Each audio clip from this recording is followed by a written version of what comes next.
Bonjour, ici Bobo Écolo. Alors j'avais déjà fait une vidéo sur le changement des filtres qui avait suscité pas mal d'intérêt. Du coup là je remontre de nouveau comment je procède. Donc là vous voyez les filtres, ils sont vraiment en triste état. Ça fait à peu près 6 mois qu'ils sont là et là ils sont pleins de boue. L'eau maintenant qui sort du robinet a vraiment pas une belle couleur. Je vais vous montrer ce que ça donne avant le changement. Voilà l'eau qui sort du robinet et je vous promets, je n'ai pas uriné dedans.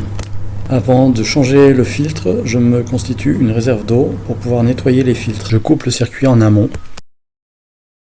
et j'ouvre le robinet de la cuisine pour purger le circuit. Je peux maintenant fermer le robinet aval. Je peux alors desserrer le bol avec la clé fournie avec les filtres. Afin d'éviter de mettre de l'eau partout, je mets un seau en dessous du bol quand je le dévisse. Une fois que j'ai débloqué avec la clé, je peux dévisser le bol à la main. Voici l'état du filtre, il était vraiment temps de le changer. Je rince les bols avec l'eau que j'ai prélevée avant de fermer les robinets. Celui-ci est le bol du premier filtre et les sédiments sont tellement incrustés que je ne peux pas les nettoyer complètement. Une fois les bols nettoyés, il n'y a plus qu'à mettre un filtre de coton neuf. En fait, cette bobine n'est pas en fil de coton, mais est en fil de polypropylène. En termes de risque pour la santé, je ne suis pas du tout convaincu que c'est la meilleure solution, mais je n'ai rien trouvé d'autre. Si vous avez des idées à suggérer, je suis preneur.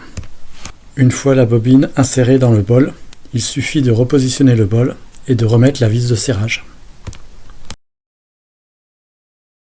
On termine avec un petit coup de clé pour assurer un bon serrage et une étanchéité parfaite. On répète l'opération pour le second bol avec une seconde bobine.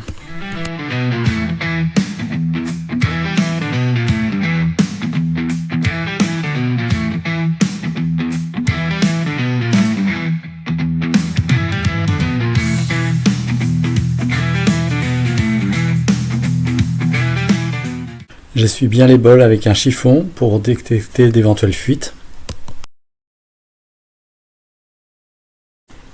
Et on peut basculer la valve pour remettre l'alimentation de l'eau. On vérifie qu'on n'a pas de fuite en inspectant le haut des bols et en passant la main en dessous.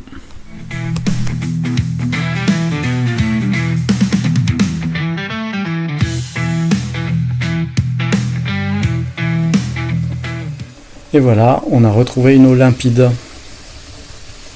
Allez, je vous dis à bientôt et abonnez-vous.